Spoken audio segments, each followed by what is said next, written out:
Good morning. Good morning. I am Deetra Bethel, Assistant Professor of Psychology at the University of the Bahamas, and I'm pleased to serve as your moderator today. During this time of great change in the Bahamas and worldwide, the Counselors Limited, TLC Group, have provided us with many timely webinars representing their contribution to strengthening and developing our economy and our society. None can be more vital than our topic today. Zonta has partnered with TCL, to organize and bring you via Zoom and Facebook this webinar on gender-based violence detection and intervention for guidance counselors. TCL thanks contributors Dr. Monique Sands, President of Zonta Club of Nassau, and her team, the Ministry of Education and Vocational Training via Mrs. Clevette Gibson, PAHO, and World Health Organization. We will open this program with a rendition of the national anthem and prayer by Ms. Tonique Brown of the University of the Bahamas.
Amen, amen, amen.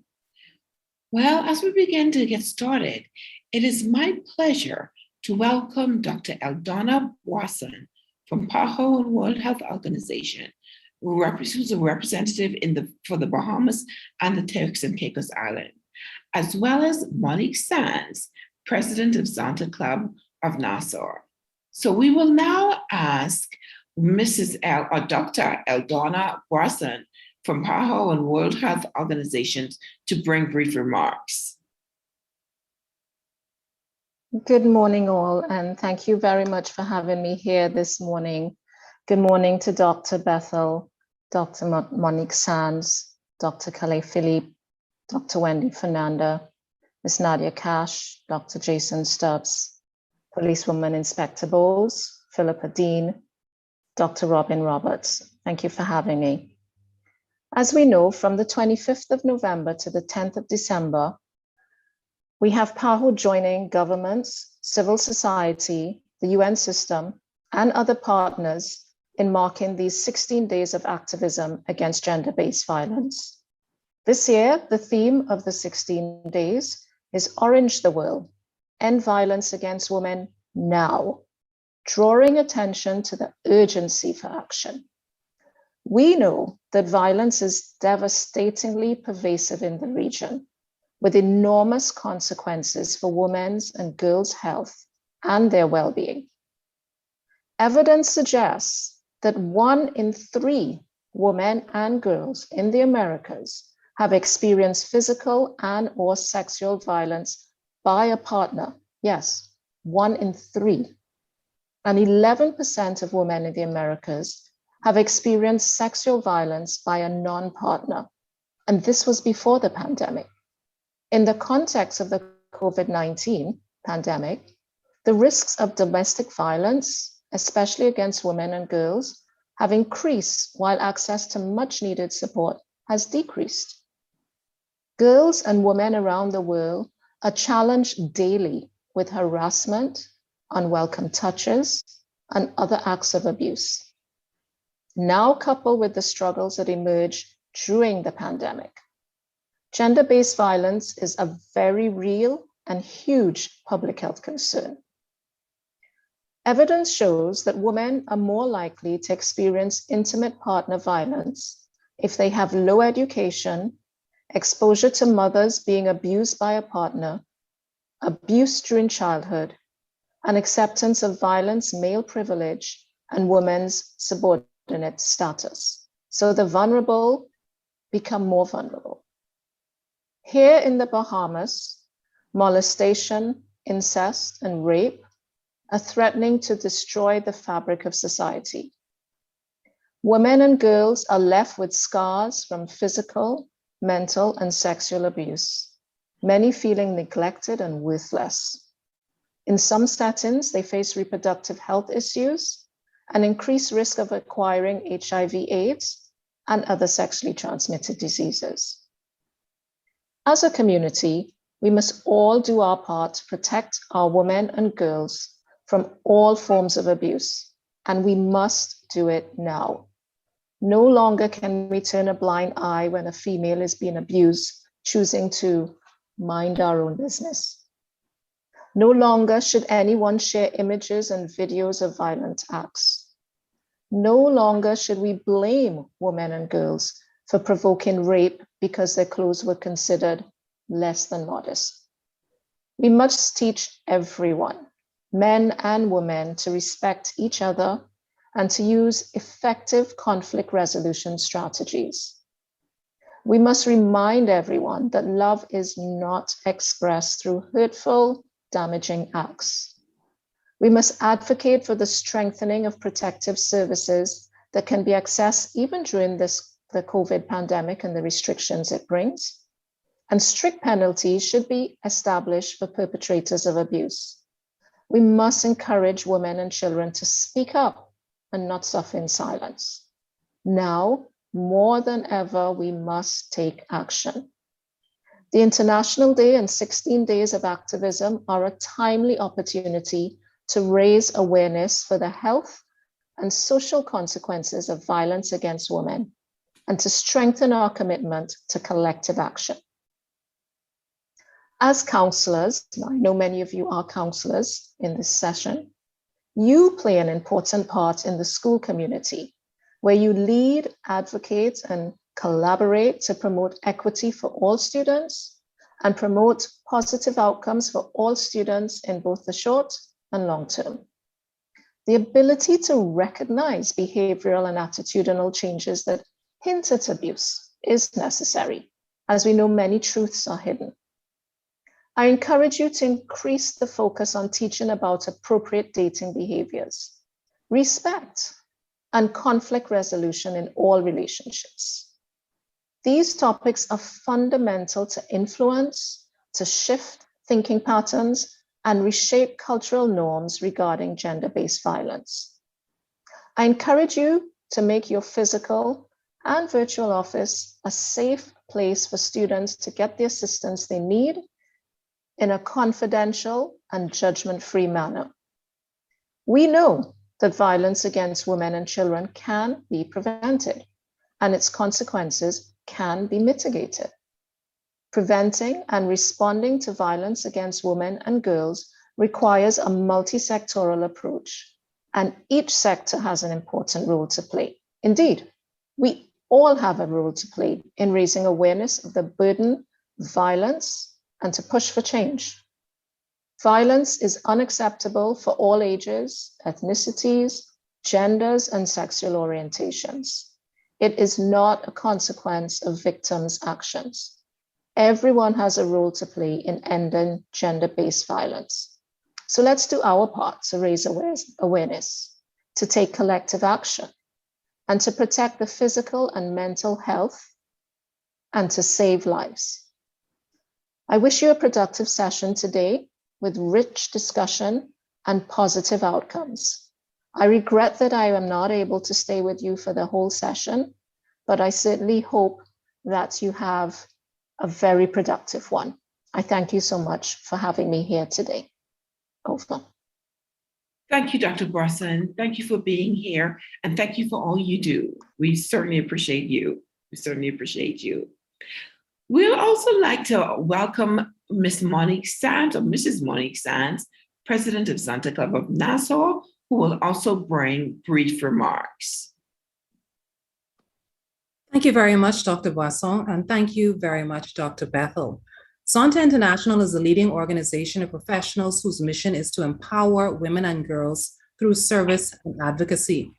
And Zonta's causes include advocating for gender equality, expanding access to education, ending child marriage, and ending gender-based violence. Zonta recognizes the key role that school counselors can play in identifying children and youth who are victims of violence or abuse in any sort. We hope that today's seminar will make you, our listening audience, more sensitive to changes in the behavior and attitude of your students and position you to be of greater assistance in helping the students to cope with and take steps to overcome gender-based violence, moving from the position of victim to survivor to thriver. Thank you. Thank you, Ms. Sands. Thank you so much. Thank you so much. I'm pleased to thank today's principal sponsors, Fidelity Bank Bahamas Limited, Securities Commissions of the Bahamas, Pan American Health Organization, World Health Organization, Price Waterhouse Coopers, and also Octagon Fund Management Limited. I also want to thank you, our Zoom audience, and invite you to get in touch with your questions as the program moves ahead. Please use the question and answer box at the top, or it might be at the bottom of your screen, to ask questions throughout the webinar. We are also streaming live via Bahamas Business Outlook's Facebook page, so please post your comments. It's a life-threatening subject we're addressing today.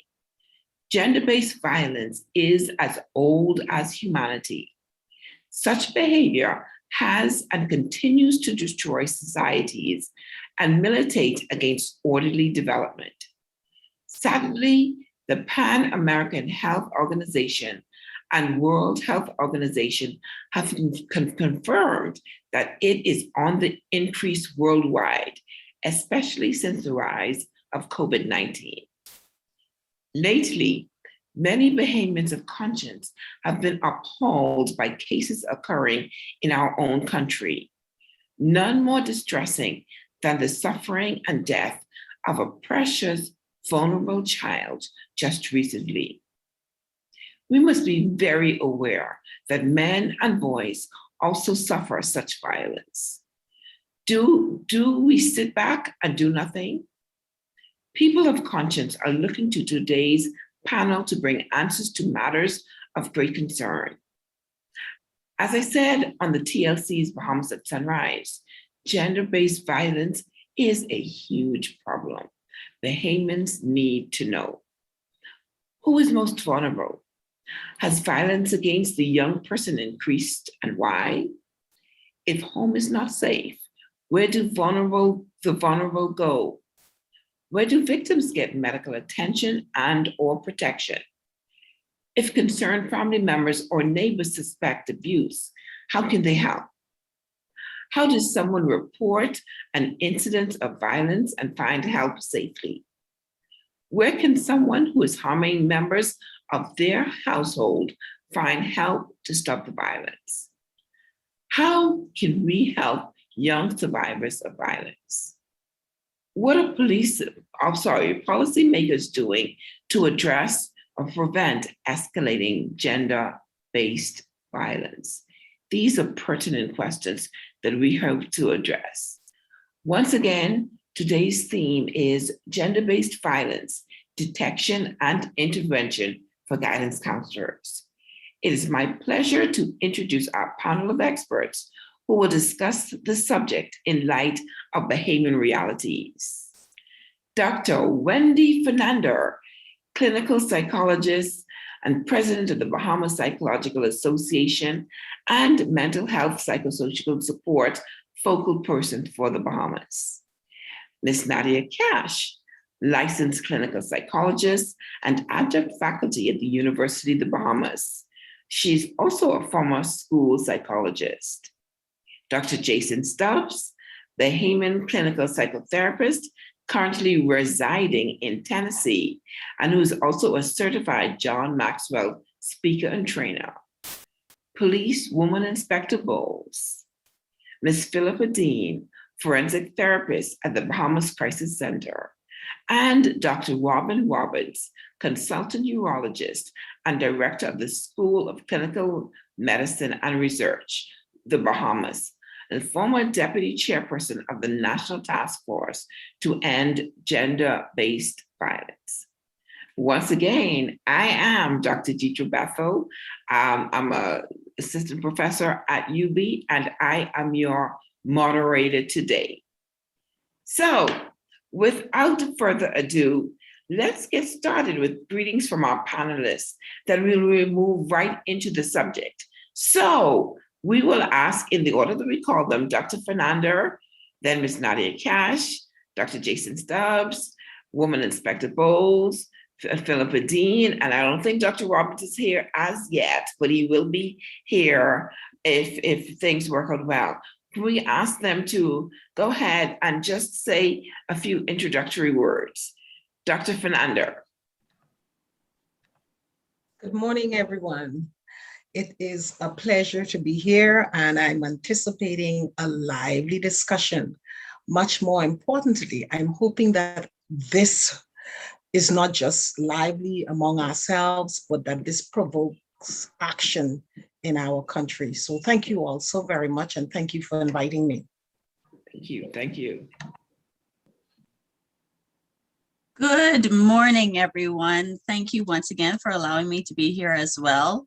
It is a pleasure to be among such professional and expert people in this very topic. So I'm very happy to be here. I am hoping as well that we get to not only just discuss the topics, but allow people to have practical and hands-on experience and hands-on knowledge as to what to do about these issues that are plaguing our country, especially with regards to kids and to violence against any gender, including males as well, because we're seeing that happen a lot as well. So I'm hoping that we can actually make a really big difference and give people tools to be able to equip them to be able to deal with the situations that they find themselves in. Thank you. Beautiful. Thank you. Thank you. Same. I'm excited to be here as well to engage in this exciting and riveting topic and timely topic of what's happening not only in the Bahamas but globally, and especially the concerns in regards to men and boys. We look forward to diving into that. And those of you watching by all mediums, we hope you would engage with us and send us your questions and concerns, and we look forward to it. Thank you. Inspector Bowles? Good morning, everyone. It's indeed a pleasure to be here this morning and speak on the police perspective of gender-based violence. This is a subject that I'm very passionate about, and I'm indeed happy and humbled that I have the occasion to speak on it. Thank you. Thank you. Thank you. A pleasant morning to everyone, to the Zonta Club of Nassau, as well as TCL in putting on this forum. I am very elated to be here, to be a part of this panel and to make a contribution. I am very excited about this forum in which we will bring our minds together, our expertise together, to find out how we, along with you, can continue to respond to such a sensitive issue that's not just nationwide, but that's global. Beautiful, beautiful, beautiful. And we'll have Dr. Robin Roberts bring a brief address, bring remarks when he comes into the session today. Currently, he's in surgery, but he's hoping to be here. So let's get started. Let's delve into this conversation about gender-based violence. So what I'd like to do right now is to invite Mrs. Sands, Mrs. Monique Sands, to start our conversation. Mrs. Sands, please give us a definition of gender-based violence and what physical signs you can tell us about gender-based violence so that you can frame our conversation for today. Yes, thank you. I'm here in place of Dr. Philippe, who is traveling today. So let's get into some definitions. Gender. Gender is a concept that describes the socially constructed differences between males and females. Gender with factors together such as age, race, class, and influence the expected attitudes and the role and power and opportunities for people in any culture. Gender is also considered an analytical tool that allows us to better achieve an understanding of factors of vulnerability with a view to more appropriately responding to needs. Now, sex. Sex describes the physical and biological differences between males and females. It's determined biologically and cannot be changed. Now, gender-based violence. Gender-based violence is the umbrella term for any harmful act that results in or is likely to result in physical, sexual, or psychological harm to a suffering woman, man, girl, or boy on the basis of their gender or their biological sex. Gender-based violence is a result of gender inequality and abuse of power. And it includes, but it's not limited to, sexual violence, domestic violence, trafficking, forced marriage, forced prostitution, abuse and denial of resources and opportunities. Now, some physical signs of gender-based violence would include unexplained absences from school, perhaps hospital stays. If you may see a student who has unusual bruising, unusual bleeding from certain parts of their body. Another manifestation could be self-injury or even perpetrating physical violence on others. Domestic violence, sexual violence, and psychological or emotional violence are all common forms of gender-based violence that may be perpetrated against school-age children and youth. Okay, thank you so much, Ms. Sands. That lays the groundwork for what we're about to discuss today. So with that being said, I'd like to call on my friend and mentor, Dr. Wendy Fernanda, who's going to talk about psychological and psychosocial signs of gender-based violence. Dr. Fernanda. Again, good morning. So let's just look at what psychological abuse looks like for gender-based violence. And I think Ms. Sands gave us a wonderful overview of GBV and what are some of the signs. So when we talk about psychological abuse, it's important to remember, or it's important that we lay the groundwork, as I said. So it is causing trauma to victims by using verbal abuse, acts, threats of acts, or coercive tactics. It causes the trauma of physical and sexual abuse to increase. So psychological abuse causes trauma of physical and sexual abuse to increase. Psychological abuse also leads to long-term damage to a victim's mental health. And that's oftentimes something that we don't talk about. We need to know that psychological abuse, and why oftentimes it's missed, it's because it's subtle. Nonetheless, it's more harmful than the overt psychological abuse or direct aggression. So let's see if we can get an understanding of psychological abuse then. Psychological abuse is, we know that at the core of psychological abuse is control. At the core of abuse is really control, right? So it's control, and it's used to terrorize and to denigrate the person. It happens usually before, during physical and sexual abuse. So it usually happens before or during, okay? So what then should we look for? What are some of the signs? Remember, as I said, it's subtle, oftentimes. So it's calling names, it's calling your names, it's insulting or constantly criticizing, it's putting you down. It's acting jealous or possessive, or refusing to trust you.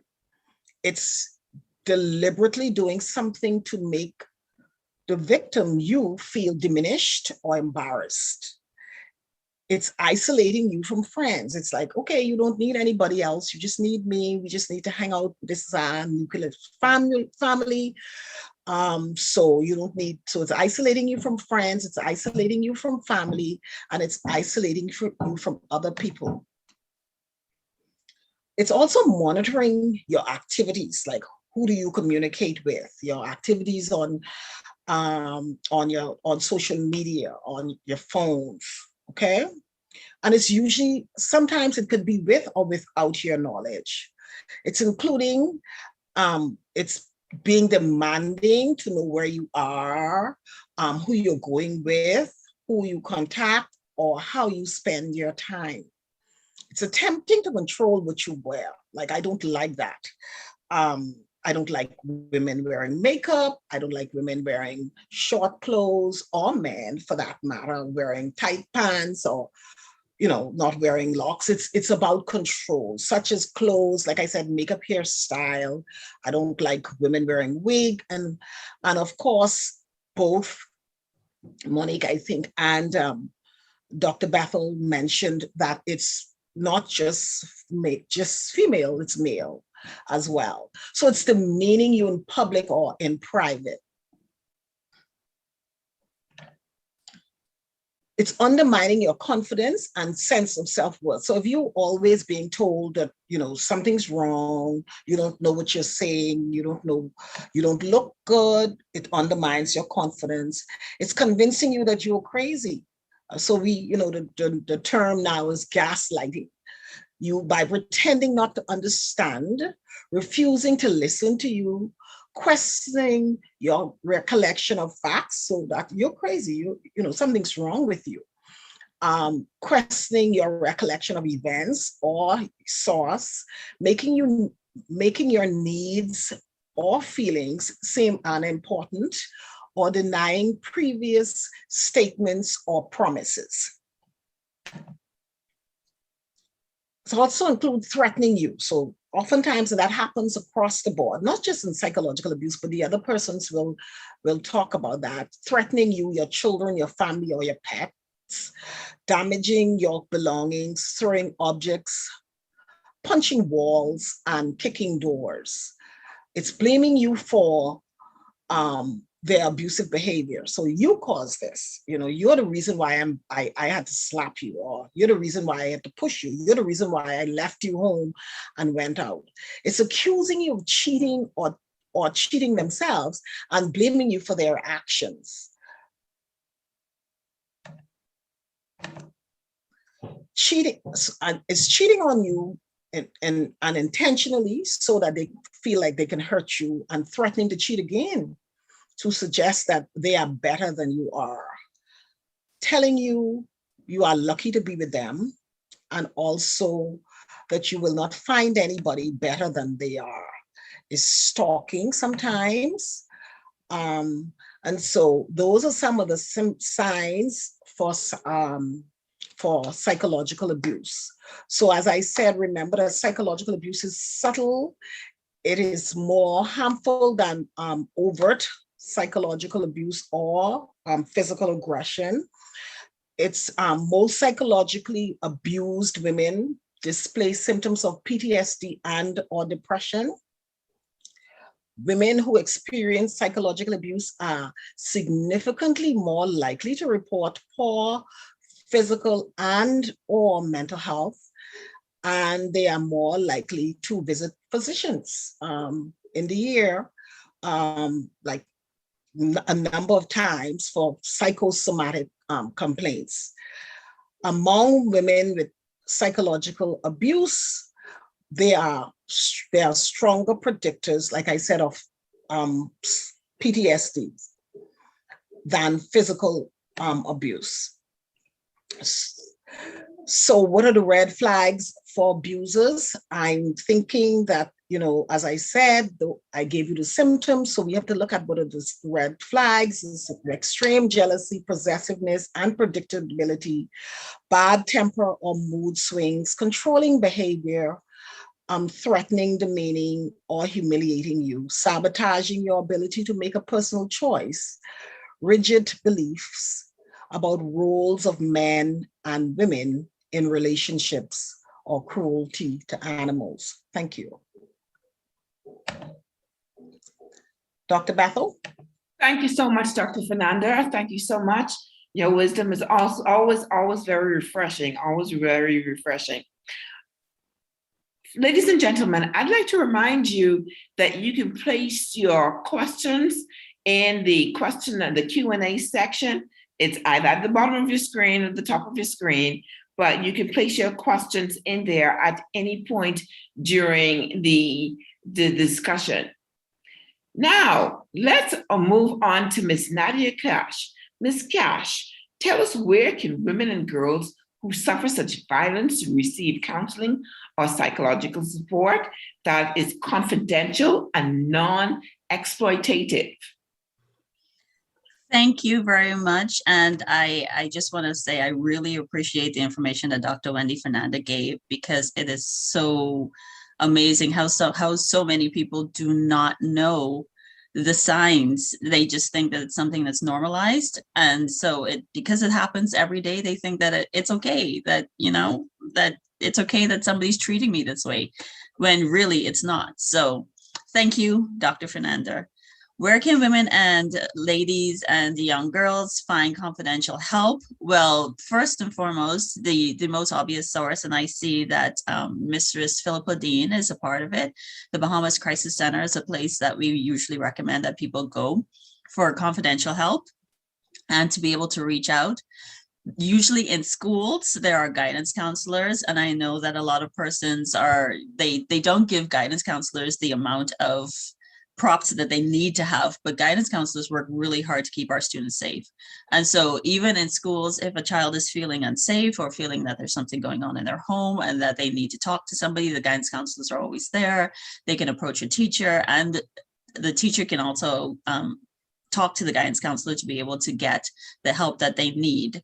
Also, social services has a lot of services available where people can go. And if it is a person who is in school, or if it is a student who is in school, the guidance counselor usually has access to social workers who are able to come into the home and do investigations to see whether or not the claims are valid and how valid they are, and then to be able to act on top of it. You can also go to the easiest one as well, is to call 919 to be able to talk to the police officers. You don't have to give them the very specific details. They have a section.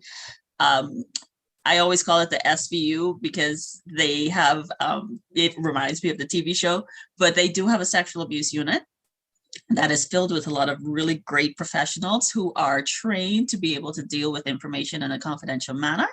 And so being able to just call 919 and speaking with someone and saying, hey, you know, I suspect that there's something going on in my house or in my neighbor's house or in somebody or in my neighborhood, I need to talk to somebody. They have trained professionals in that area.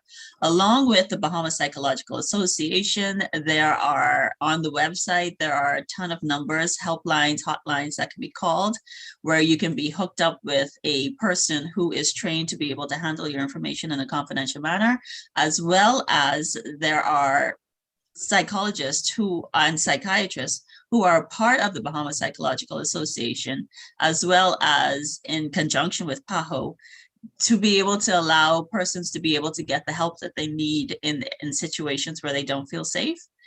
There are, I am actually really glad that we have so many different outlets for persons to be able to call and to be able to talk to persons who need help or who can be able to help. So if you are in school, talk to your guidance counselor. If you are in the public, you know, you can call the police, you can call social services, you can call the crisis center. They all have persons who are able to help. So that's a several different aspects of how people can actually reach out and get help. Thank you, Ms. Cash. Very, very informative, very informative. I hope we were taking notes. And if not, you can certainly remember to ask your questions. You can place them in the Q&A section at the bottom of your screen, and we will address your questions. Now, let's talk with Dr. Stubbs all the way from Tennessee. Dr. Stubbs, what are some special considerations for counseling boys and young men who are victims of violence or engaging in violence against women? Yes, and we'll jump into that. Thank you, Dr. Bethel. Some of the considerations that we wanted to talk about, some stigmas. But the first thing is we need to consider the interpersonal relationship of men and women, men and boys. And I think the first thing before I go into the slide is to consider the context. When we think of the context in the Afro-Carib context of the West Indies, not only just the Bahamas, but the role of men and boys. So the first thing we need to consider is their interpersonal relationships. And as we do that, we strive to promote that those relationships are healthy, both with the men and the boys, where they have mutual respect, emotional intimacy, and sharing mutually. You know, I want to start with, I think I skipped one, ways we can strive to build and promote gender-sensitive psychological services. Dr. Fernanda gave us a great foundation, and then Dr. Cash talked about where we can get that. But I think it's important for us to know how do we address these issues. So when they come to our services, or when you're going looking for services, those of you watching this is some things you need to be intentionally focused on. Make sure that where you're going has a framework that accommodates your gender, which is as males and boys, and the diverse background of that. What does that look like to have an adaptive experience for men? So, and we'll talk about this as I go on, you know, even if you're a female or a male providing services for men, you have to be very intentionally focused that the gender difference is important in your approach, just even in the environment, the tone, the expression. So we'll get into that in a minute. Secondly, strive to identify ways that psychological services can be more adaptive to the way men have been socialized.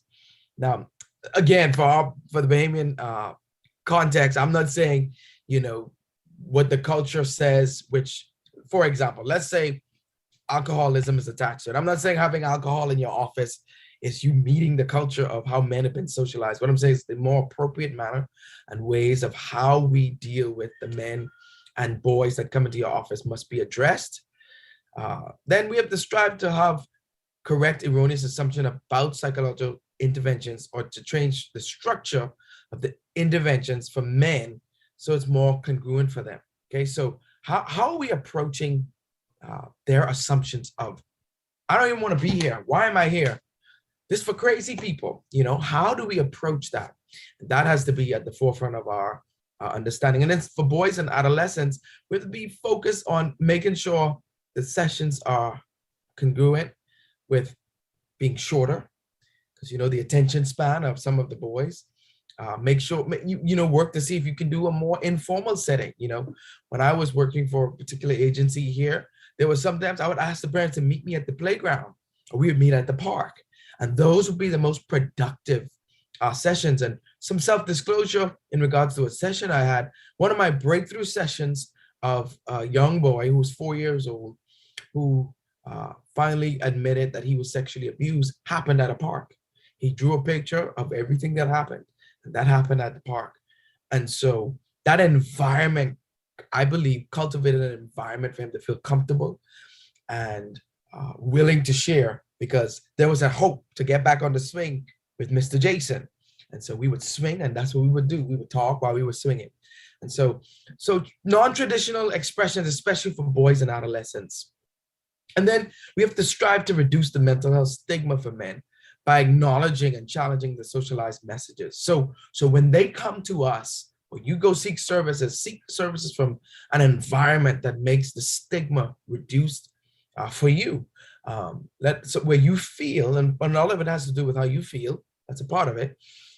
You feel comfortable in that environment. It doesn't feel too formal for you or too informal, or not buddy, but more of a place where you can rely on yourself, first off, to engage the sessions, and the therapist, not the psychologist, to engage you. Because we come from a culture where, male stoicism and self-reliance. As a man, I can do it myself. I need your help. How do we build that environment that creates the place for the men and young boys to feel comfortable? And then the question is for us is not why work with men and boys, but we work with men and boys regarding gender-based violence. And I want to stay on this for a little bit and be done. What's important here is the context. Consider the context. Even though I'm in another country, I've observed videos, things of that sort of gender-based violence towards men. I saw the latest one was one where these women were attacking a male. We don't know the full story, so I'm just using this as an example. But the fact that gender-based violence happens, even here in dealing with clients, it's attached with shame, it's attached with frustration, it's attached with emasculine. They feel like they're being emasculated. So to even talk about it is something that's a challenge. So the question is not why we should work with men, but how we work with men and boys. And that is wrapped up in our willingness, first off, to be open, our willingness to be understanding, our willingness to be intentional in how we address their needs and address the realities of men, boys who have been experiencing gender-based violence. Also, the elephant in the room is the growing underground, well, I say underground culture. I'm finding out more, and from dealing with people, it's above ground now, of same-sex gender-based violence in the Bahamas. How do we address that? How do we address this cultural abnormality for the Bahamian context? And so that's another thing, a new thing that I encourage research on, because it's prevalent. And so I've seen videos of that too, where I see men fighting each other, domestic situations. And again, I want to wrap up with this. The question is not why do we work with men? Why should we work with men? But how? And I hope this was helpful, just to give you a taste of how we move and be progressive in moving to help men and boys. Thank you, Dr. Stubbs. Thank you, Dr. Stubbs. I'm sure there are going to be a cadre of questions or when we get to our question and answer period for you. So we thank you, we thank you, we thank you. Let's now ask Inspector Bowles. Inspector Bowles, what is the role of law enforcement, and when and how should one file a report? Pleasant good afternoon. Sorry, good morning again. So we'll go through the mandate of the police force, and as I go through and explain this to you, you will understand when and how you can file a police report. So the mandate of the Royal Bahamas Police Force is to maintain law and order, preservation of the peace, prevention and detection of crime, apprehension of offenders, and enforcement of all laws with which is charged. We also have the Commissioner's Policing Plan. And in priority number 6, it speaks directly to gender-based violence and domestic violence awareness to protect people at risk of harm. The ability of the force to protect all members of society, including at-risk groups, susceptible to gender-based violence and domestic violence by prosecuting offenders and heightening awareness of these groups. So, as you can see, gender-based violence, we take this as a serious concern that the Commission saw it fit to make it one of its priorities. Now, how do we investigate gender-based crimes? We have an investigative response. Life and health are paramount, both for the victim and the suspect. So most of the time we go to a scene and individuals are thinking we should just look out for the victim and whatever happens to the suspect happens. No, it is our duty to ensure that both individuals are involved, seek help. We have to ensure that the threat is neutralized. If a criminal offense is being committed, we have to ensure that the scene is secured in order to preserve forensic evidence. We have to secure a witness and make checks for all other forensic items of evidential value. So when we're dealing with domestic incidents in particular, police officers go through a 5-stage process. 1 is mediation. That's if the incident is not a criminal matter or it's not too far gone. We try to restore calm to the parties. It is not our goal or our intention to break up families, so we want to leave the family intact. So mediation. The other is referral, utilizing special agencies such as social services to resolve the differences, especially when it involves children. Separation. Sometimes it's good just to step away for a day or 2 or a week. So we would suggest separation. We cannot enforce it, but we will suggest it.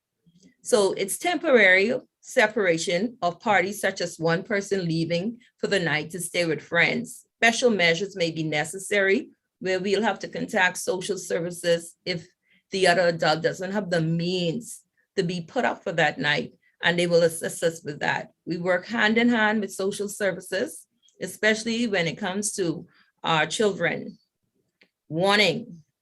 If necessary, the officers will warn parties if there is a continued threat or disturbance. And our last course of action, which we hope not to get to most of the time, is arrest.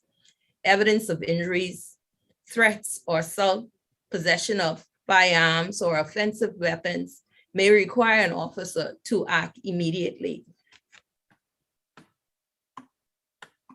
Now, as a result of this seminar being focused, the focus audience is guidance counselors. We look at mandatory reporting. There are 2 areas in law where there's mandatory reporting. The first one being the Sexual Offenses Act, Chapter 99. Under that section, under that act, you will find Section 28.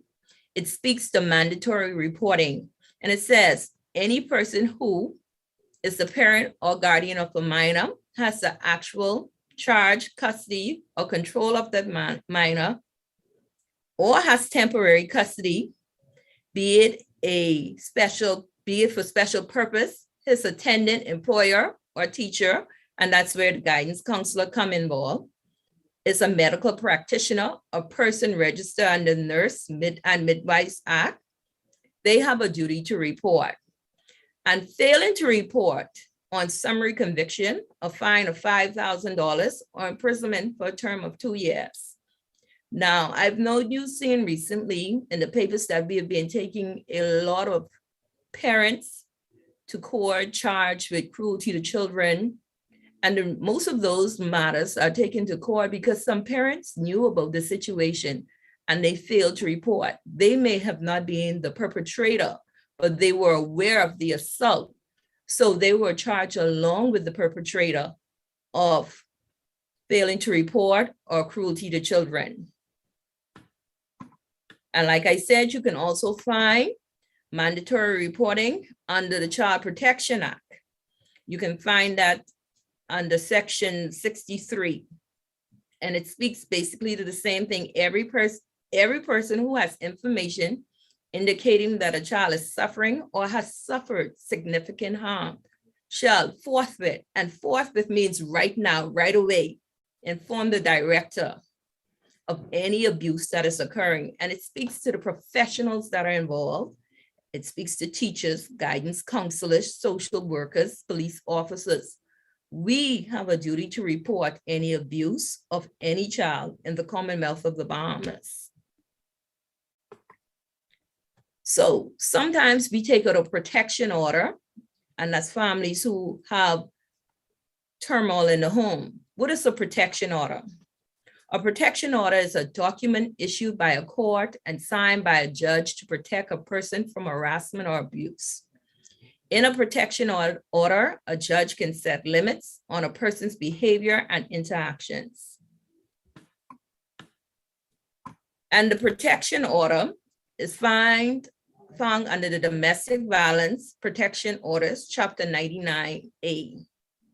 An act to provide for the granting of protection orders in the circumstances surrounding domestic violence and for related matters. Who can apply for a protection order? This is very important. Some individuals think that the police have to be the one to apply for a protection order, but the spouse or partner of the person against whom the order is sought, whether domestic violence was committed or the harassment conducted against that spouse, partner, or child. B, any other member of the household not being a spouse, parent, or child. And when we see sometimes the parents are not really interested, for lack of a better word, or they're afraid to make the complaint, the Commissioner of Police is the complainant, especially when it comes to our children. So we have the powers as police officers to enter a premises with a warrant to remove those individuals that are being abused. And in most cases, when we have children, we have the assistance with social services with the kids. We also have the powers to obtain any evidence far as it would substantiate the element of the offense. Our purpose is to safeguard the individual who's being attacked and also any kids that are involved in this type of offense. In the Bahamas, as far as offenses as it relate to gender-based crimes, most of our matters are of a sexual nature.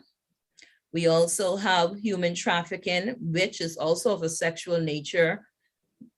All of our matters that we have charged and had conviction of were sex exploitation. We've also had child trafficking, which were also of sexual exploitation. So as you can see, our vulnerable population, which we know globally is women and children, still remains the same way here in the Bahamas. The numbers that are given that you may contact us at any time, the station does not close. The Criminal Investigation Department, 502-992. We also can be reached at the national hotline, 322-2763, You've already received the number for the crisis center and the emergency line. Thank you for allowing me to share this information with you today. Thank you, Inspector Bowles. Thank you so much. Thank you so much. And thank you for your service as well. We certainly appreciate all that you do. We're going to now move on to Ms. Philippa Dean. Ms. Dean, we know that the Bahamas Crisis Center and its volunteers have been champions in the fight against violence of the nature we're discussing. Please tell us, what are some of the services the center offers? Okay, thank you so much and good morning again. So the Bahamas Crisis Center for the last 4 decades has been responding to the needs of victims. Those persons who may have suffered from any form of abuse, relational problems, family problems. And I know for a long time, the Bahamian community had perceived the Bahamas Crisis Center to be a center that only offered intervention for women and girls who have experienced abuse. But as of 1995, the Bahamas Crisis Center changed its name from the Women's Crisis Center to the Bahamas Crisis Center because it wanted the Bahamian people to realize from the name and from the get-go that it is an organization that offers services to men and boys. So our role is to provide services to victims of abuse, any form of abuse, as well as to provide public education and to increase or make aware the issues surrounding men, women, girls, boys, gender-based violence. And we serve a very important role. But before I get into the more specifics of our services, I just wanted to say that our services are free. I'll say that again, emphasis on the word free. So there are no funds, no payment attached to our services. And our services include crisis counseling, individual and group counseling, family counseling. We offer legal advice because we have a team of volunteers who are lawyers, professional lawyers. We also have a rape survivor and domestic violence survivor advocacy program. We have school outreach programs. We have community outreach. We have educational and awareness. We have a trafficking. Our speaker just a while ago, Officer Bowles, spoke to human trafficking, and the Bahamas Crisis Center also has services for victims of trafficking or human trafficking.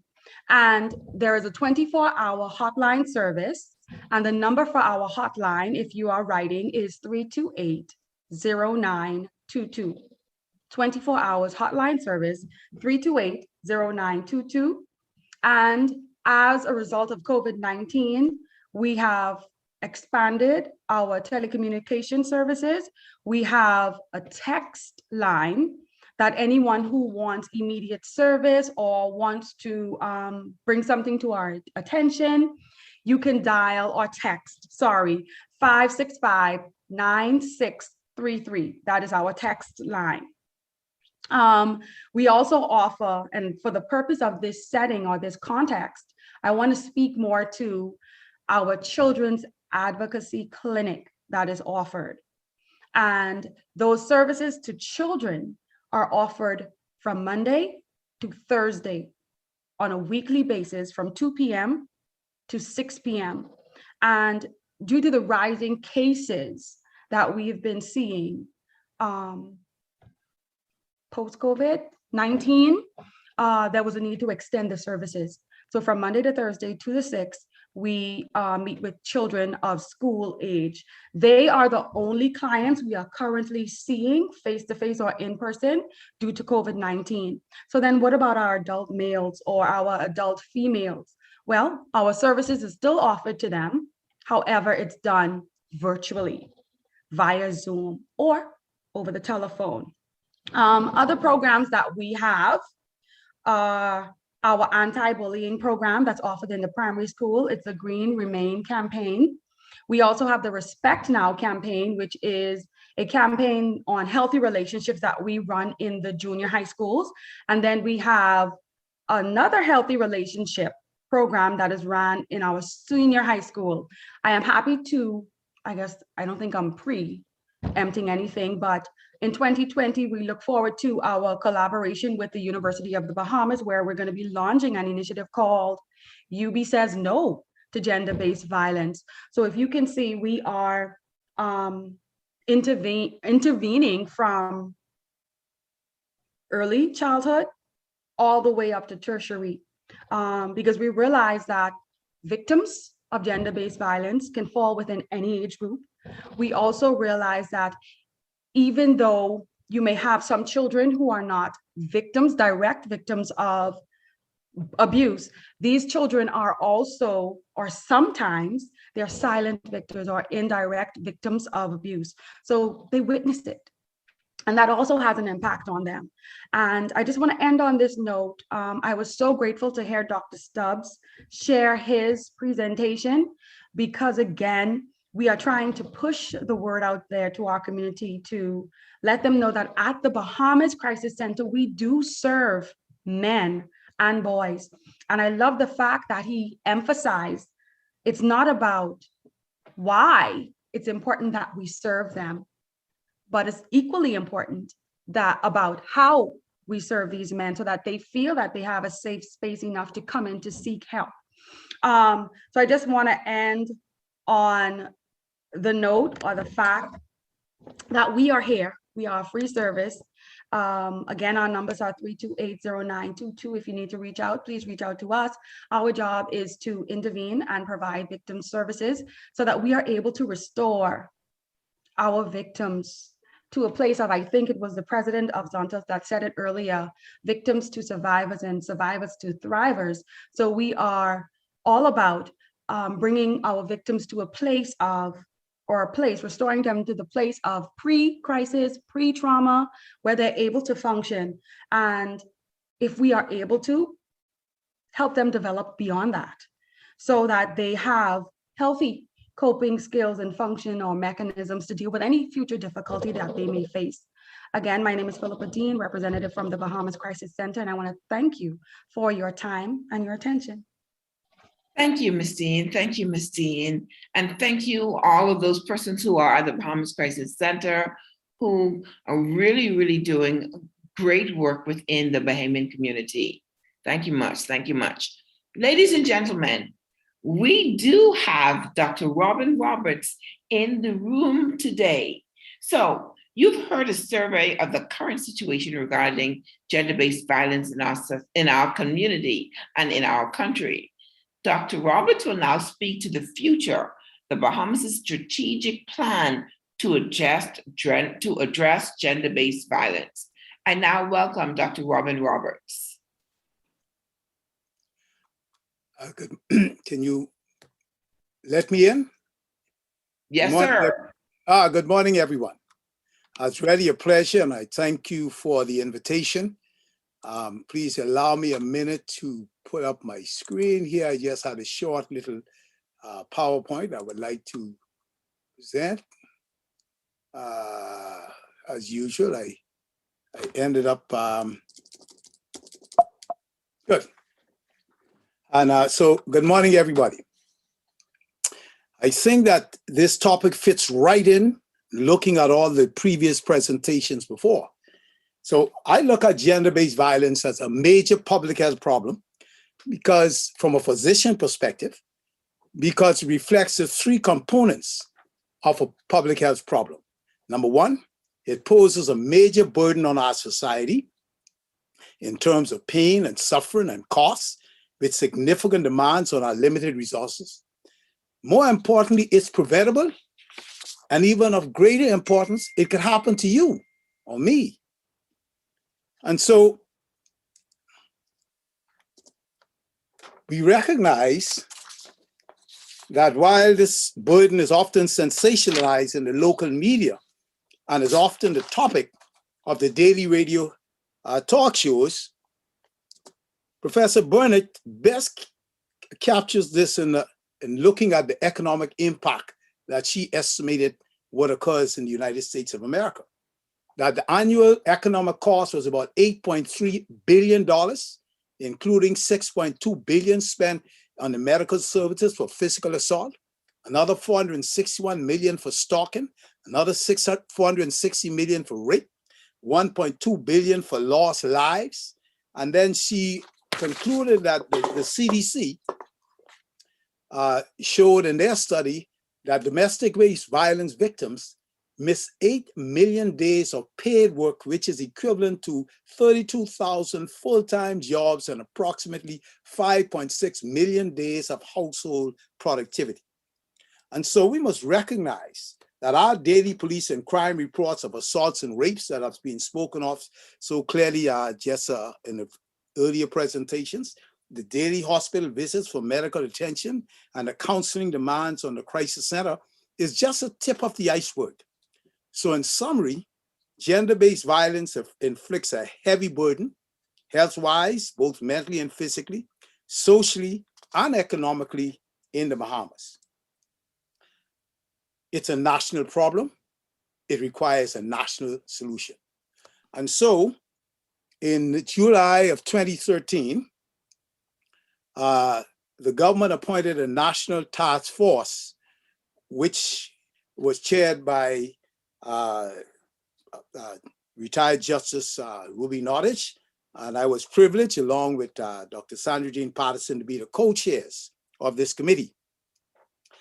This committee reflected the 6 ministries that were involved in some aspects of gender-based violence, along with the NGOs, religious organizations, civil society. In essence, we attempted to have every strata of our society represented in our national task force team. And our mission was to prepare, implement, and coordinate a national strategic plan to address gender-based violence. So when we got together, we branched out into 7 committees, reflecting every fiber of our society. We looked at communications, education and training, the criminal justice system, family island advocacy, services for survivors and the perpetrators and their families, the medical and psychosocial components, and surveillance and data collection. As we always say, you can't manage what you can't measure. And when we looked at this from a community perspective, it was very important for us not only to focus on the victims, but also on the perpetrator. And we'll talk about this later on as well. And so as we met, we felt very strongly that it was important that we had smart goals, that they were specific, they were measurable, they were attainable, they were relevant, and they were time bound. And so we were very proud. 3 years later, we met weekly, bi-weekly, monthly, as required, and concluded with this 200-page report that we presented to the Cabinet of the Bahamas. This report, I'm proud to say, was lauded by the UN Women Caribbean Program Director Gabriel Henderson as a prototype for the Caribbean. And the UN Women, as some of us would know, is the United Nations entity for gender equality and the empowerment of women. We concluded the report with 7 goals, 30 specific objectives, and 64 activities. But we wanted to get off the ground running. And so we chose 10 low-hanging fruits. We feel that we could attain this within a year of implementing at least the activities and the objectives of the gender-based violence report. We looked first to reform the family courts, recognizing the need for dignity, fairness, and access to the courts for child support from these deadbeat dads. We needed a Department of Family and Gender Affairs, so we had a permanent place for advocacy and the social welfare for both men and women. I'm so happy to see that Dr. Sandra Jean Patterson changed from the Women Crisis Center to the Crisis Center.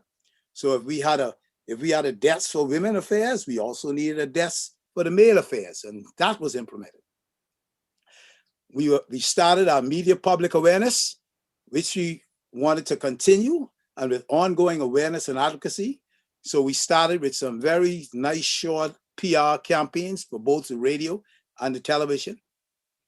I will talk a little bit later about our program to Reclaiming Our Boys, which is close to my heart.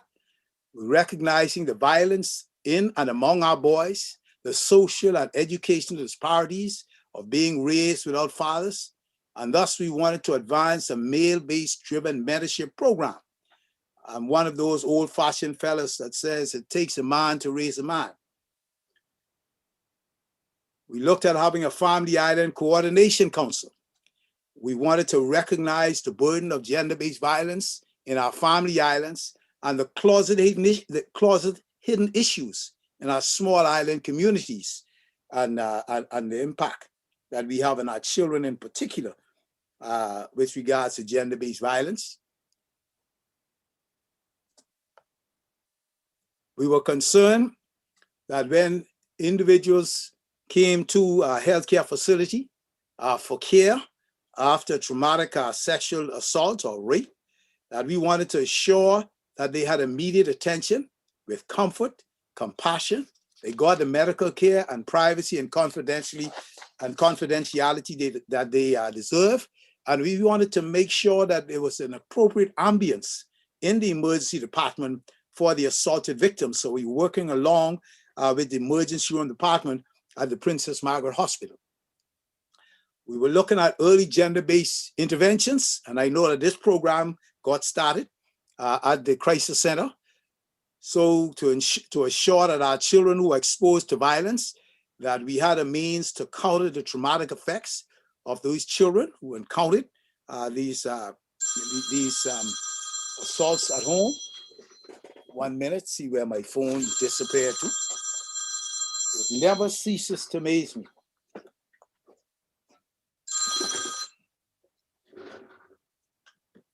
My apologies. We are very concerned. Yeah, we are very concerned about when we look at the rate of deaths, fatalities of women who suffered because of gender-based violence. And so we wanted to make sure that when they do occur, that we had the police, forensics, and the health team to look at every death, to review it, and to see what lessons do we learn. And so we could prevent future events. And thus we wanted to establish this domestic-based violence fatality team. And then we wanted to take special note of the perpetrators, that they needed to be rehabilitated. And one of the things that we feel very good about with regards to the perpetrators, that we have a very effective batterers program. And the evidence is very clear that if the men attend the anti-batterers program, that 10 years from now, from the program, that over 80% of them still remain free of undertaking the gender-based violence behavior that they had before. And so we felt that was very important. And then finally, I want to take a little extra minute because which we thought was the most important component of our 10-point low-hanging fruits was the Anti-Gender-Based Violence Authority. It was important that what we did, that we wanted to assure not only that we could measure the activities, to better the activities, but also to be sustainable, that 10, 15, 20 years along the line, we would have grown and we would be meeting the needs of the Bahamas in improving our services. And so we established what was called the Gender-Based Violence Authority. There were three components. There was a governance board, there was a secretariat, and there was a national council. The most important one was at the bottom, the Anti-Gender-Based Violence Council, because it was responsible for generating the submissions and to implement the anti-gender-based violence programs. All the community groups, the NGOs, the schools, and the churches who wanted to participate in anti-gender-based violence activities, that they would form a federation. And from the federation, they would appoint the members of the Anti-Gender-Based Violence Council, which will be responsible to monitor, to regulate, and to encourage annual submissions for the programs. So this Anti-Gender-Based Violence Council puts itself in a position where it's community-driven. Once the members in the community with their programs, they could now go to the secretariat where you had the technocrats that would help them to put this grant together, that would organize it appropriately, that they could request funding, be it locally, nationally, or internationally. And so you had your researchers, you had your grant writers. So we had the data collection and how to ensure that your program has the valuable components. And so we felt that the secretariat is very important. This would be a group that would be preferably government employed in the secretariat of the Gender-Based Violence Authority. And then finally, we had the governance board, which would be an entity whose primary responsibility was funding. And this will be a conglomerate of a public-private partnership with the 6 ministries represented, along with corporate Bahamas and the civil society. And so it would be their task to make sure that the government had appropriate funding in the budget and to seek international funding wherever possible, and to get the corporate community to be a part of providing funding. So this was the composure of the gender-based violences, the Anti-Gender-Based Violence Authority. So as you are talking about all the different suggestions coming from the various speakers, I want to say that there is nothing new in the world but the history you don't know. I just wanted to take 1 second to plug in one of the programs that was dear to my heart, and that was Reclaiming Our Boys. Because we recognize the high violence rates, the assaults and the gun culture and the gang culture that we see in our schools, how our boys are performing so poorly in exams and their graduation rates are so low. So we felt that there was a need for us to review, to revise, possibly even to deconstruct and redefine our cultural norms of manhood. And so our boys would be exposed to role models, men of character from an early age as they enter from junior high. So we started on a vision where we could have we had singled out a pilot study in one of the government schools. We had met with the Ministry of Education. Quite a number of the guidance counselors and the teachers had bought into the program. We started to have workshops where we had train of trainers, because the major problems that we see is that a lot of the men who would like to participate in these programs, they do not have the skills, the expertise, and they don't appreciate the problems, and nor do they have, they need to be taught the solutions and the know-how. And so we were there when unfortunately there was a government change and all of these things came to a halt as other matters became important. So I think it is long overdue for us to get back into the mainstream to get this program going. As I always would conclude with regards to Reclaiming Our Boys, to paraphrase Frederick Douglass from Sojourner from the famous school in the US, it's better and easier to build strong boys than to repair broken men. And so I just wanted you to see how we expected this Anti-Gender-Based Violence and Anti-Gender-Based Violence Authority to function.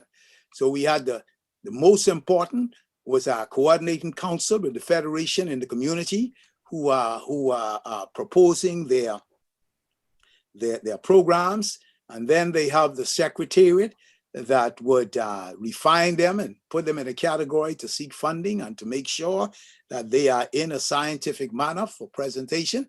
And then we have the governance board, the Anti-Gender-Based Violence Board, which is a public-private partnership primarily responsible for overseeing and fundraising. And so almost 5 years ago, we made a commitment in our task force that we sought to up the awareness, push to justice, and end the violence in this country for once and for all. And so I just want to say that I look forward to this authority being established. And I believe that in so doing, we will begin to see the changes and the improvements that we would like to see in the behavior of everyone in our society, recognizing that anti-gender-based violence not only pertains to women, but men, as well as the other gender components in our society. So with that, I want to tell you, thank you for listening to me ramble on for the last 5 to 6 minutes. Thank you, Dr. Roberts. Thank you, Dr. Roberts. I'm so overwhelmed and appreciative to hear all of the efforts that have been made and that's continuing to be made in the country. That it's wonderful to hear, wonderful to hear, wonderful to hear. All right, ladies and gentlemen, we are going to go to our cyber audience and we're going to ask or answer any questions that you might have. I see there is still just one question at this point in the chat. And it says, in the context of victims are usually victims, how do we stop this cycle of victims being victims, of victims victimizing persons? How do we stop that cycle? Any one of our panelists who would like to address that? Actually, I was just answering that question, Dr. Dietra. Yes, I was just typing the answer to that question, particularly as I listened to Dr. Roberts, and I'm thinking he's answered a question. Essentially, there's no quick fix. We like quick fix. It didn't take us, we didn't arrive at this place where we are yesterday or last week or last month or last year. At the very onset, one of the things you talked about is that this has been with us from time immemorial. So it's been with us for a very long time. So the thing to recognize, though, we like to think of how do we fix it, but it's often we're not including how do I assist in being a solution. But it's all of our responsibility. You know, it's not just one particular group or one particular person. It's all of our responsibility. So we all have a responsibility to, we see something, we say something. Essentially, we need to also know that we talk about the victim, and Dr. Roberts talked about the perpetrator. So we have to know that that the counseling is long-term for the perpetrators. I talked about the psychological effect of abuse.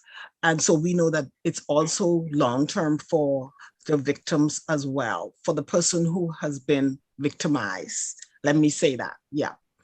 So it's no quick fix. There is no short answer to that.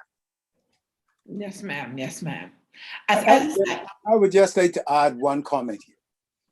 I can't overemphasize awareness. You know, people must be aware that it is not only you. There are hundreds of people. This is a global problem, that there are many victims like you. That's the first thing, you're not alone. Secondly, there is help. There is help on a personal level for you.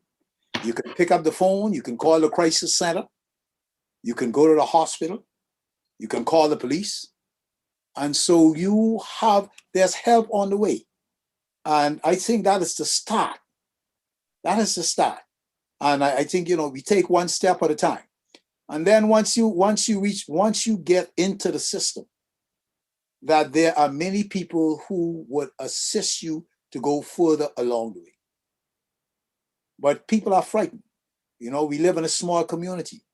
No one wants other people to know their business. Yes. You see what I mean? You know, and you will be surprised at the amount of professional women, unprofessional men, those who are abused and those who are the abusers. And when you are at a certain level in society, people are afraid even more so. They feel embarrassed. They don't want to come forward. So we have to look at this thing really in the beginning at a personal level. And that is why the awareness becomes so important. And that is why places like the Crisis Center is so important, because they know they have somewhere to go. They can pick up the phone in silence and they know that they have help and support. Wonderful, wonderful. And you actually addressed a question that I was about to ask with regards to how we would overcome the stigma attached to even reporting or going and seeking help. Because oftentimes we find that many females do not want to admit that they are victims of gender-based violence. And definitely, it seems like a major stigma attached to males who go and report that they are victims of gender-based violence. So I'm wondering, Dr. Stubbs, I know you've had some experience in this area. Help us to help, particularly the males, but both males and females, but help us to address those issues where, you know, the stigma is so great that I do not want to make any report or even seek help.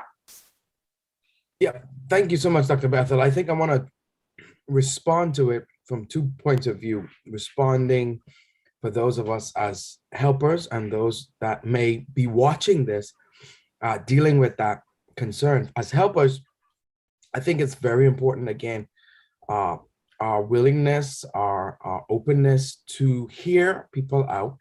You know, I've had stories shared with me of people going to police stations, allegedly. This is not fact. I know we might have some legal folks on here, and to report that they were, quote unquote, beat up by their spouse or girlfriend, and being told, you know, you's a man, get out here. How you gonna let a woman beat up on you? Not only when they go to report it, even just in our social strata, people, you know, it would be a joke. How would you, as a grown man, let a woman beat up on you?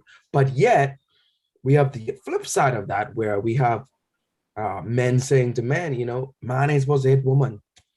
But it's almost like it's a joke if they report that they got hit. So we have to deal with that social norm mentality. And as helpers, our role and goal is to first off model it for people. How do we have conversations with people that they understand that this is something that's valid and important? And then you got to think of those of you watching, or those of us who have worked with people who've been watching, or have family members who've experienced this. I think the biggest thing is the mindset that you bring towards reporting it has to be, we're in a season now and a time where this is an issue, I need to express it. And I always tell people, use the same fervor you would if you were trying to report it for someone else. So usually in our culture, we're big to see the beam in someone's eye, but when it's in our eye, we question it. We look good. We go, oh, you know, is that really what it is? It is what it is. So use the same fervor to come forth to report. Notwithstanding the fact that you might have hesitancies. Hesitancies are okay. But what's important is to know that there are people out here willing to help, want to help you, and the frame and the lens that we will use to help you will be channeled through the eyes of, we understand that this is something going on, male or female, gender-based violence is just that, it's violence. I understand that gender has something to do with it, and yes, males are less reporting, but it's violence. And so as you see that this is happening to you, knowing that it's violent and violence, choose to see the lens of it as, I need to get help. People are willing to help me. And this is a time and opportunity for me to do that. I hope that answered it somewhat. Yes, it does. It does. Absolutely. And I may, Dr. Bethel, I just wanted to add, along with the former question and what was asked recently about the victims, especially when it comes to kids, I think that our approach to when they actually do speak out is incredibly important. The way that we respond, the way that our facial expressions are, the way that we act towards them. You know, there is a thing in the abuse cycle called suppression, where kids, whenever they start talking about certain things, they start to feel like, if they feel like the adult isn't listening to them, or if the adult isn't paying attention to what they're saying, they're going to start not saying things. And so that also perpetuates the whole thing about victimhood. And that includes males and females. Even when I used to do interviewing for the police officers and having males come in, they didn't want to say anything, no matter what their ages are, because of everything that's been mentioned before, but also because they didn't feel like there was a safe space. They didn't feel like they had a place where people would listen to them and be open to what they would have to say. And because they had said things to people before, they had hinted something before, and the persons were like, oh my gosh, how could you? Or, you know, giving them these really strong negative reactions, they're going to start not saying anything. And that's further the cycle of abuse, because if you're not speaking out, you're keeping the secrets. So the way that we respond to, especially kids, whenever they come out and say they don't feel safe, or they don't feel comfortable, or they don't feel like, you know, being at school is a safe place. And instead of us being like, oh, well, you need to do whatever you need to do, or you need to go, or, you know, forcing them, just taking a moment to listen and say, hey, I hear you, and let's see how we could work through this. And that could also help with this whole cycle of abuse and victimhood. Beautiful, beautiful. Thank you. Dr. Bethel, if I may. Yes, please. I am so happy that Nadia brought that up, because on the heel of that, I want to say to this also, that brings us to a point where we, as persons who work, or professionals who work with children, because I know the majority of our audience are guidance counselors, it brings us to a place where we ought to examine our personal beliefs and perspectives around violence, and specifically around gender-based violence. Oftentimes, we don't examine what it is that we truly believe about these things, because that shapes and that forms how we respond to witnesses of violence, or even survivors and victims of violence when they come to us seeking help through us, or even from us. Yes, yes, yes. Thank you, thank you. Folks, we have run out of time. However, I hope that I can beg your indulgence for another minute or two. So there is a very pertinent question in the Q&A section. It says, how do we address gender-based violence within a virtual school environment? What signs are there within this virtual environment? I think that's a very pertinent question for this day and time for us. And that's for any of our panelists.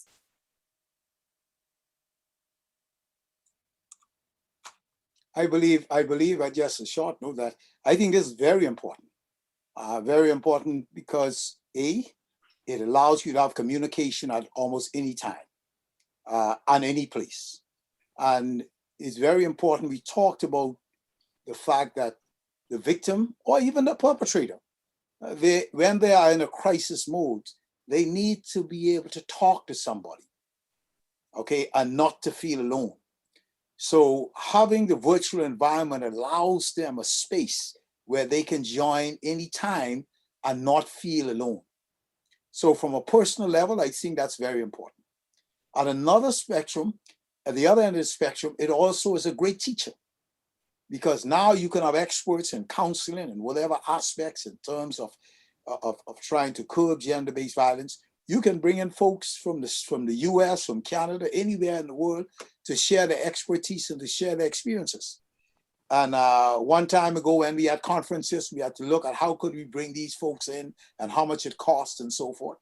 So we can extend our classroom globally at minimal cost. So I see whereby online services have tremendous benefits from that perspective and can really be utilized in this fight against gender-based violence. Wonderful, wonderful. Oh. So what about those persons who are in virtual schools, what kinds of signs can we see in that virtual environment where kids are being impacted by gender-based violence? I think Ms. Cash wanted to say something. I'm Yes. sorry. Well, I realize that in the virtual school environment, it's really, really hard to identify what's going on with your kids because physically you cannot see a lot of the signs about violence and neglect and abuse are usually physical. And so a lot of times in our virtual environments, it's really hard because once you come onto a platform and your classroom, everybody has their cameras off. And, all you see, and I joke about this all the time, all you see are the black screens with the white names. And, you have to assume that your students are there. You have to assume that they're participating, and it's really, really hard. But one of the things that I've seen that works is that, as Dr. Roberts had stated, it is a very good platform to be able to open up these discussions, even if it's just saying something like, I understand that you guys aren't here, or I understand that you're on this platform. You might not be saying anything, but let me open up a personal chat room or something where the student can be able to reach you individually. Whereas they won't be able to have the stigma of being seen in person or being seen physically, but they could still have the open area where they can come and speak to you. Like one of the things that I've started doing with my students is just opening up a generalized question section where they can address questions to me personally about anything. It doesn't have to be anything related to class. It doesn't have to be anything related to whatever. It's just, come and talk to me. This is a very personal space. This is a confidential space. You can come in and just write a random question. And it has worked so far. So being able to keep that open platform where even though you're not seeing the student face to face, they can still come to you and say, hey, I have some issues, or there's something that I might not be able to deal with, or something I might not be able to say in class or be able to talk about, but you can still come and talk to me about it. That is a very safe space, as well as the general signs of people being abused. If there are some of your students who were really talkative at first and then all of a sudden they're not as talkative anymore, or if they're constantly like giving hints as to certain things happening in their homes, or even sometimes when your camera is turned on and you see certain things in their environment, that is an opportunity to have a conversation with them. So the teachers also being more involved and being more aware of the different signs that somebody might be going through something is another way that you can recognize it in the virtual environment. So just reaching out to your students and being like, hey, I noticed something going on in your background. You want to talk about it? Or I noticed that you were talking a lot at the beginning of class, but now you're really quiet. You want to talk about it? So those are some different signs that you can do. But like I said, I understand the whole virtual school environment is really difficult to identify in this environment. So you just have to be a little bit more open and a little bit more caring and reaching out to your students. Right. And certainly listening to the content of what they're saying, as Yes. well as what they are not saying too. Yes. It's Yes. actually vitally important, And I think what the online virtual environment does too, it lends to us having a more open discussion because persons don't feel as maybe embarrassed, for lack of a better term, because they're not necessarily seeing someone in person. So that may be a good environment to open up the conversation. So beautiful. Yep. Ladies and So- gentlemen, we have So run. Dr. Petra, Sorry. I'm wondering, and I'm so pleased Nadia answered that question, but what about the younger kids? I'm thinking of the younger kids. I know that, and Nadia answering it, we're thinking about college students, but the younger kids, more often than not, the teacher would have a record of what their performance was like in a previous class. And so if you note that from a previous teacher that the student was particularly active, the student participated in class, the student's grade was pretty good, and then you notice that the grade isn't as good now, and the student seemingly is just there. Because with high school and primary school and junior high school, I think there's a requirement that the camera is on. I'm thinking that that's a requirement. And so you would have an idea that these children will, that something is going on, if their grades seemingly drop, if they are not as participating in the class activity, and sometimes they may just actually have their head on the desk while the class is going on. So there are some behavioral stuff that you may be able to spot if the camera is on, particularly for younger children.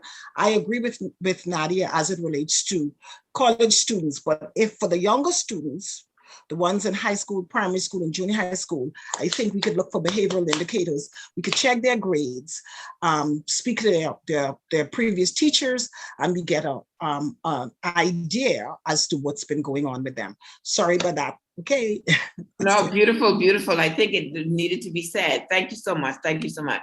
So we're going to take this opportunity to ask our presenters if there are any closing remarks that you want to make. We're going to limit you to 30 seconds, but any closing remarks from any of our presenters? Dr. Roberts? I just want to take the plug in to say that we really need to look at the men in making the contribution to ending gender-based violence. Unfortunately, we tend to be left behind. And I think in many instances, men are the victims, not because of the abuse, but because of the way in which our cultural norms for raising our boys. That violence is the symptom of the way we need to raise our boys. So we need to fundamentally look at reviewing and revising and redefining how we want to raise our boys, that they would be better support systems for their counterparts. So I'd like to highlight that as my parting words. Thank you, sir. Thank you, sir. Dr. Fernando. Just that it's been a pleasure to be a participant. And I'm hoping, after looking at that elaborate, comprehensive report that Dr. Roberts and those produced, I'm hoping that we begin to, as a country, to use some of the suggestion moving forward. I concur with him that, that men are the victims, and oftentimes in this, just look at this panel, mostly women. Helpers, mostly women. So if we can find a way that we can reach our men and our boys, I believe that we can say that we have begun the process of healing. Thank you all so very much. Beautiful. Thank you. Thank you. Ms. Cash. Hi, sorry. I was trying to find the buttons. The final thing I just have to say is please reach out and get help. There is help available. There are people available in the chat we put down. And I'm sure every presenter has put a ton of numbers and a ton of hotline numbers, a ton of numbers where people can just be able to find the help that they need. So even if you do not want to yourself go out and get the help, speak to somebody that you trust and just tell them that, hey, I need help. And so don't suffer in silence. Don't think that you have to carry this burden on your own. There is help available. There are mental health professionals all around in various different settings and in different areas that can be able to get you the help that you need. So please reach out and get help. Thank you. Thank you. Dr. Stubbs. Yes, thank you guys so much for this privilege and honor to do this. And just to reiterate everyone else, as one of the few males on the panel, it's important that we adjust how we address men in the situation, shift our posture, how we address it. When we deal with adolescents, make sure we be creative, not just try to give them one area, one space. And remember, the question is not why do we want to help men and boys, but how do we help men and boys through this situation? Beautiful, beautiful, beautiful, beautiful. Inspector Bowles. Yes, I would just like to say, if any of the individuals on this panel or any of the individuals attending the webinar know of any abuse, please contact us, reach out to us. We have a professional group of people working with us. We have an area designated just to interview victims, that they won't mix in with the other victims. They can go to a particular door. They don't have to come in the same door they came in. So we have our environment conducive for an intimate interview and to get the best results out of it. Thank you. Thank you, thank you. And Ms. Dean. Good afternoon once again, and thank you so much for having me. Thank you to our listening audience, our participants. I just want to say that when we get knowledge like this, it holds us to a greater degree of accountability. So I just want to encourage you that as you've received this practical information today, just take it, use it where necessary and appropriate, and please share it as much as you can with the people that you work with, the people that you live with, simply with your community. And if it's safe enough to say it, I am absolutely excited about initiatives like this to see what people are doing, the interest that is here. And I just look forward to the collaboration as we tackle this problem in our nation head on. Have a good day. Beautiful, thank you. Thank you also very much to our valued contributors to this webinar, Gender-Based Violence Detection and Intervention for our guidance counselors. A special thanks to members of our panel and all who contributed towards defeating the plague of violence, not just gender-based violence, but gender-based, but violence in any form. Thank you to the sponsors, Fidelity Banks, Securities Commission, PAHO, PwC, and Octagon. Thank you, our audience, for your participation. Let's all do our part, contributing whatever we can to reduce the severity of the problem at this critical point in the Bahamas' development. I'm Dr. Deidre Bethel, Assistant Professor of Psychology at UB, and it has been my pleasure to serve as your moderator today. We went over time. Thank you for being here. You all take care and have a wonderful day. Thank you and good day. Thank you. Great job, Dr. Bethel. Goodbye. Thank you. Bye-bye. Bye. Thanks. Thanks for having me. Thank you, sir. Thank you.